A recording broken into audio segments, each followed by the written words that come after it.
Rest తీసుకుంటున్నారు. Gents వెళ్ళి rooms register చేయడానికి వెళ్ళినప్పుడు అందరు నిద్రపోయారు. సో 3:30 ప్రాంతానికి అక్యూజ్డ్ వచ్చేసి బాబుకి ఒక సెల్ ఫోన్ చూపించి బాబు అటెన్షన్ డ్రా చేసి బాబుని తీసుకొని వెళ్ళడం జరిగింది. దాని తర్వాత వీళ్ళు లేచి చూస్తే బాబు కనపడలేదు. దాంతో ప్యానిక్ అయ్యి అక్కడ వెతికి దొరకనప్పుడు ఇమీడియట్గా అరౌండ్ 4:30, 4:45కి పోలీస్కి అప్రోచ్ చేయడం జరిగింది. ఇమీడియట్గా మేము ఎఫ్ఐఆర్ రిజిస్టర్ చేసి టీమ్స్ పెట్టడం జరిగింది. సో ఆ ప్రయత్నంలో సీసీటీవీ కెమెరాస్ చెక్ చేసి అదర్ డిపార్ట్మెంట్స్ హెల్ప్ తీసుకొని టీటీడీ హెల్ప్, ఆర్టీసీ హెల్ప్, మన మీడియా హెల్ప్ తీసుకొని మన ఇక్కడ పెద్దకాపు లేఅవుట్ ముందు లాడ్జ్లో బాబుతో అక్యూజ్ దొరకడం జరిగింది. సో ఇమీడియట్గా బాబుని ట్రేస్ చేయడం జరిగింది. బాబు ఆరోగ్యంగా ఉండడం ఏమీ జరగలేదు.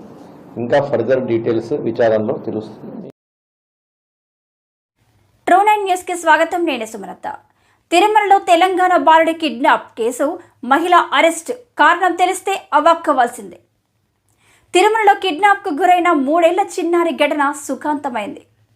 తెలంగాణలో గద్వాల్ జిల్లాకు చెందిన అభినయ్ అనే 3 ఏళ్ల బాలుడిని ఓ మహిళ అపహరించింది. సీసీ ఫుటేజ్ ఆధారంగా బాలుడి ఆచూకీ కోసం గాలించారు.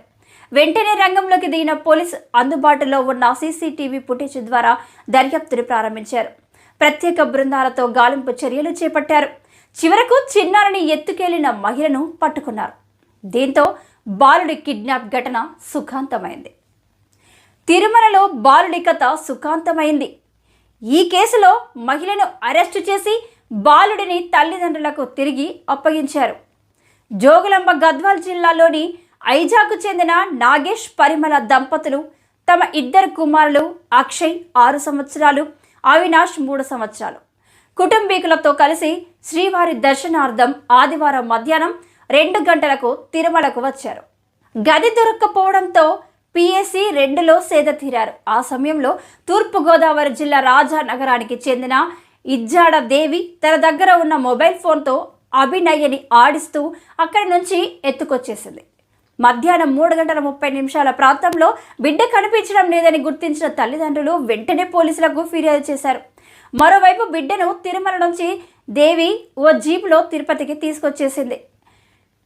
కెన్సెస్ నుంచి సంధ్యా థియేటర్ రోడ్డులోకి వెళ్లి అడ్డుకున్న ఆర్టీసీ ఉద్యోగుల రాష్ట్ర డిప్యూటీ జనరల్ సెక్రటరీ ఆవుల ప్రభాకర్ యాదన్న అద్దె గది కావాలని అడిగింది. పెద్ద కాపు లేఅవుట్లో ఉంటాయని చెప్పడంతో అటువైపు వెళ్ళింది. కొంతసేపటికి ఆర్టీసీ డిపో మేనేజర్ ద్వారా వాట్సాప్లో కిడ్నాప్ వివరాలు చూసిన ప్రభాకర్ వెంటనే ఈ విషయాన్ని సీఐ జగన్మోహన్ రెడ్డికి తెలియజేశారు. వెంటనే depot manager east Tirumala 2 town పోలీసులతో కలిసి పెద్ద కాపు లేఅవుట్లోని లాడీలలో గాలించి నిందితురాలని బిడ్డను గుర్తించారు. రాత్రి సుమారు 8 గంటలకు ఆమెను అదుపులోకి తీసుకున్నారు. బిడ్డను తల్లిదండ్రులకు ఎస్పీ అప్పగించారు. స్వల్ప వ్యవధిలోనే కిడ్నాప్ కేసును ఛేదించిన పోలీసుల్ని ఉన్నతాధికారులు అభినందించారు.